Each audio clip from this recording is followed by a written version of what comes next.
From downtown Milwaukee, welcome to Money Talk with Bob Landaas. Each week, professional advisors from Landaas Company Investments discuss the latest financial developments, offering timely insight and long-term perspective. This is Money Talk for Father's Day weekend 2022. The Brewers are still on the road, but starting Monday, the St. Louis Cardinals come to town for a 4-game series. And Monday is also a ride your bike to work day or to the ballpark. At these gas prices, that's a great idea. Okay, talk dirty to me now. The town of Malmö, Sweden is installing 18 talking garbage cans that dish out sexy messages after being fed trash. Sounds like guys I know. The point is for Swedish litterbugs to use the trash cans more frequently. The cans used to say polite things like, "Thank you for keeping Sweden clean," but that wasn't very effective. So they tried a new approach. For example, "Oh baby, right there. Come back soon and let's do that again." Sounds like the can is getting more action than I am. Here are a couple of stories that are the same story. The author of the successful book, How to Murder Your Husband, was found guilty of murdering her husband. And a man who raps about robbing ATMs got arrested for robbing an ATM. I wonder if they know each other. A Raleigh, North Carolina exterminator will pay a family $2,000 for a chance to release 100 cockroaches in their house. The company says the 30-day elimination study will be safe for family members and pets.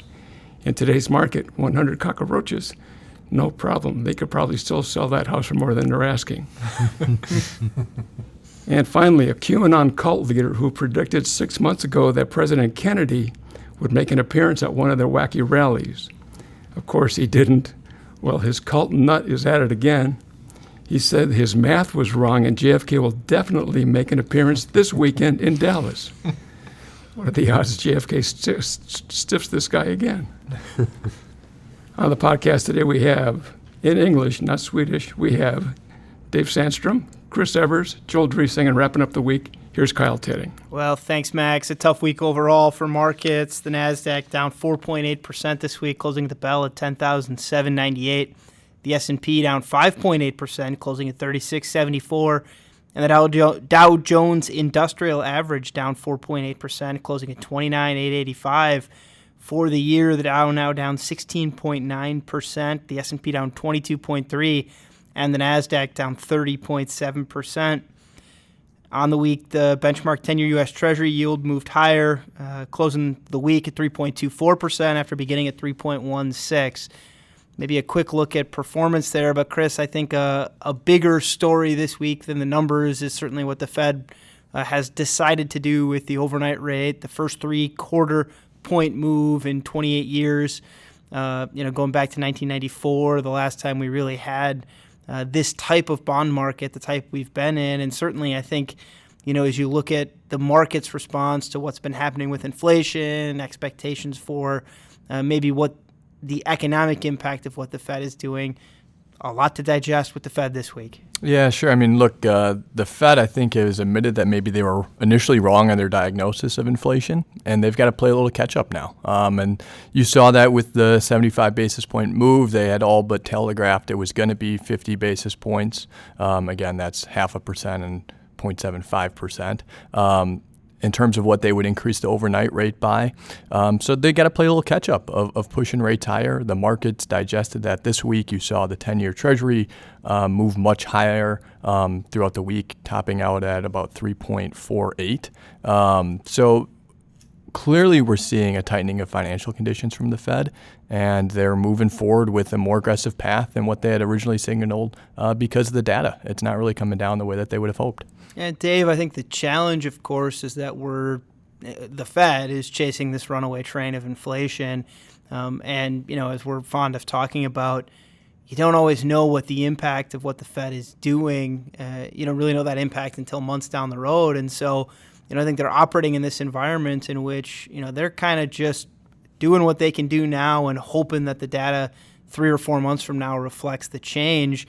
I think the big concern with that, obviously, is that they do too much. They put the economy into a recession is the big risk, obviously, and something that's been talked about quite a bit. But, I think if you look at, kind of what has been happening right now, the 10-year, Chris, as you mentioned, you look at, the 7-year, the 5-year Treasury, they've moved a little bit higher, but not higher as quick as some of the other rates. And so I think as we look at the markets more broadly, painting a picture of the fact that inflation may be a problem for a little while longer, but the long-term forecast maybe hasn't changed all that much.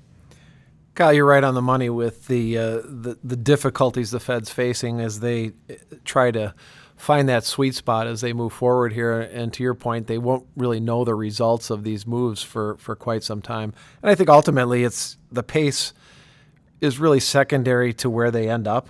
I think that's going to be the key is, where does this end?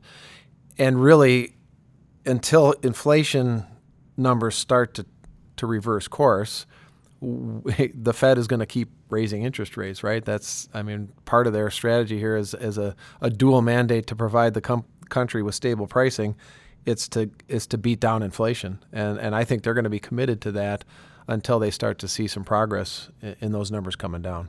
Oh, and Joel, a good time to bring you in. The Fed's dual mandate, number one is price stability, but number two is, employment level, right? The understanding that we want to put as many people to work as we can in this country. The challenge we've had is that we can put as many people to work as we want. We just don't have enough people. And so, we got some data this week on the unemployment numbers. Certainly, I think pointing to maybe a little softening there, but, in terms of the rate of unemployment or the number of people filing for unemployment, but, more of the same probably, right? Sure, yeah. We look at the weekly numbers on initial applications for unemployment, and those reached, if we look at the 4-week moving average, that reached a record low in early April. And since then, we've been up 9 out of 10 weeks. The number of filings using that measure are up 25%, but they're still 41% below the 55-year average for that. So, kind of big picture, we're in a healthy labor market. If you look at it more narrowly, it might be getting worse. Those initial claims are a sign of early unemployment. So it might be getting a little tougher. And I think we need to be clear that, the Fed has always said, as long as employment isn't a problem, we have cover to raise rates to combat inflation. And so I think more good news from the labor market that the Fed can keep doing what they need to do. The challenge is going to be, should those numbers start to change? What does that mean longer term for what the Fed's options are? And does the Fed have to go back the other direction? I think if recession is really the concern that so many people are talking about, and I think it's a reasonable concern, a survey this week coming from the conference board, 60% of CEOs surveyed said that they see a recession in the next 12 to 18 months. Well, that may change their outlook a little bit on hiring. And of course, if you don't have a job and if you can't find a job, that may change your ability to spend a little bit. And so I think all of this kind of feeds into the inflation problem that we're dealing with. And what that tight labor market does, though, is that it gives those CEOs pause. If they're thinking of not hiring, it gives them pause at least of not letting people go.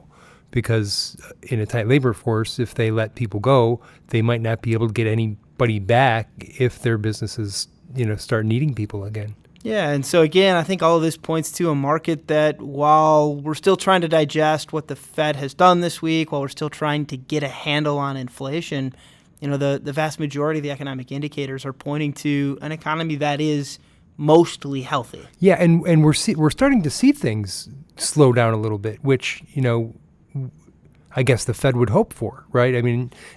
And how much of it is because of the higher interest rates? Who knows how much, how far this is going? Who knows? But your point is that we're in a relatively healthy position. So, concerns about recession kind of seem a way off. That a recession would be a way off just because. So we had figures on housing this week, on housing starts and building permits. Both of those softened a little bit, but they're both at or near where we were before the pandemic. Both of those are, near where we were kind of midway between the housing boom in 2006 and when it collapsed by 2009. So it's still, a relatively high point. We had numbers today from the Fed on industrial output, and that's indexed to inflation, actually, and that's never been higher. But it's slowed down. It was up 5 months in a row, and this was the smallest gain in those 5 months. And in manufacturing, which is important, there was actually a decline for the first time in 5 months. And then the other number, and Chris, I want you to talk a little bit more about that, is retail sales. I mean, we know that consumers really drive our economy, and retail sales in May went down for the first time in 5 months. And some of the things that actually went up, and it was a broad decline. So a lot of different retailers saw people spending less money. And a couple of exceptions were gas stations and grocery stores. And one of the reasons for that is the prices are higher. So people are spending more there, not necessarily buying more, but they're spending more because they're getting higher prices. Yeah, if I could just paint a picture really of what this most recent report showed, it's a consumer that has a certain amount of money on their budget, and the money that's being allocated to gasoline and food costs keeps going up, right, because of this inflation data. So what happens is consumers pulling back on other areas of spending. And if we tie this to the Fed and their desire to essentially slow economic growth, slow consumer spending to try to get inflation under control, well, if we think about the mechanism in which higher interest rates actually impacts that, okay, what do you buy using debt? You buy a house. Okay, we've seen a slowdown in housing in terms of purchases. Cars, well, in this most recent retail report, I think the worst portion of the report was used car sales. Right. So you're seeing the two areas that are most clearly impacted by a higher interest rate actually impacting that data. Whether you go and buy, 2 gallons of milk or 1 gallon of milk really isn't impacted by what the level of the overnight rate is by the Fed. But things, like housing and cars are. So I think when you look through that retail sales report and you see car sales coming down, you can draw a straight line to what the Fed is doing, and that can all make sense to me. Yeah, I think, it's just so interesting to look at some of the nuances in some of this data and really understand that, there's a lot more going on than just gas prices are higher, right? That there's all these underlying issues with the labor market. There's all these underlying issues with, what the Fed is doing that might, cause demand to degrade a little bit in, major purchase areas. And, all of these are, they take time to digest. But I think, there's two numbers that I want to keep in mind here. And Dave, maybe you can weigh in on these. Number one is that since the pre-COVID peak for the S&P 500, the S&P is up 8.5%. So despite the fact that we're down in bear market territory now, you're still positive relative to the peak prior to COVID. The other number, the reverse of that may be that since the start of this year, really since the peak this year, you're down almost 23.5% in the S&P. And so I think they paint a very different picture of how well things really have gone the past few years, given how badly they could have gone, but also how quickly things have changed. Kyle, we entered in the bear market beginning of this week, and I know this has been a long grind for investors. And this time around in this particular bear market, it isn't so much the depths, I don't think, of the declines. It's the pace that it's taken to get here. It's been a grueling march. There's no question about it. I mean, you think back to during the pandemic, S&P was down in the mid 30% range, significantly lower than it is now at that point. But 2 months later, we were out of it. So it was a quick sigh of relief, and it didn't weigh on investors. It didn't have the opportunity to weigh on investors, of course, because you didn't have the time frame. So I think it's important to just point out some of the things that come with bear markets. And historically speaking, the S&P after a bear market has done quite well. If you go back to World War II, the next 12 months, the day following a bear market, the S&P has averaged about 23%. So, not to say that that's a guarantee or to book it this afternoon, but, I think it's a good indicator that when you get to bear market territory, you're usually looking at a lot of the bad stuff is behind you. And I want to be clear that some of the best days following bear markets tend to happen early on. And so missing out on those best days really can hurt you long term, right? This idea that, well, things look bad right now, so we're going to sell out and we'll buy back in when things look a little better. Well, your example of, the COVID pandemic, how quickly the market turned back around. I know I wasn't feeling better about where we were. And certainly I think, if you looked at, the numbers for COVID illness, if you looked at anything else that was going on in the economy, we certainly hadn't recovered by the time the market started turning around. So plenty to point out there. The other thing worth mentioning is that stocks all of a sudden look fairly attractive. The forward PE on the S&P 500 is now 15.5. That's an earnings yield of north of 6.4%. And so, when you look at what's $1 invested in the stock market get me versus $1 invested in a bond market that admittedly has far higher yields, all of a sudden stocks look pretty attractive again, with the caveat that bonds may look even more attractive relative to where they've been. And so that doesn't mean things don't get cheaper from here. In fact, I think there's a lot of noise out there still with what the Fed is doing and with some of the other issues that we're dealing with. But of course, all of that is to say that if you can get something at a deal, you don't necessarily care that it becomes a better deal. You care that you got a good price on it. And I think that may be where we are right now. Yeah, and I think, when there is a sell-off in the market, a lot of times it starts based on fundamentals, right? Prices were a little ahead of themselves and interest rates were going up. Completely makes sense. But it usually transfers from fundamentals to capitulation or people just, momentum causing people to sell. Really, it's probably on the same way on the way up too, right? People buy stocks because the fundamental reason behind it is strong.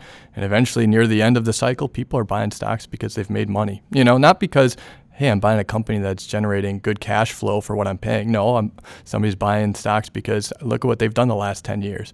It's the same thought process is used on the way down, right? People start selling things because look what we've gone through for the last, 6 months. Why wouldn't I sell stocks? Well, if the fundamentals then become more attractive at that point, and then eventually the pendulum swings back the other way. So as long-term investors, we're always kind of looking for that pendulum swing. Yeah, and buy when everybody's selling and sell when everybody's buying, right? Those are when the opportunities tend to exist. And so I think, as we look at the heels of a pretty rough week, obviously, as we look at some potential pain still ahead with, conversations around the Fed and everything else that's going on, just challenge investors to really think a little bit longer term about, what the opportunity set really is right now. Well, thanks for listening. We enjoyed doing the program. We will talk to you again next week. Thank you for listening to Money Talk with Bob Landaas. If you have a financial question you want answered on next week's show, email it to moneytalk@landaas.com. To keep informed throughout the week, visit our Money Talk page at landaas.com.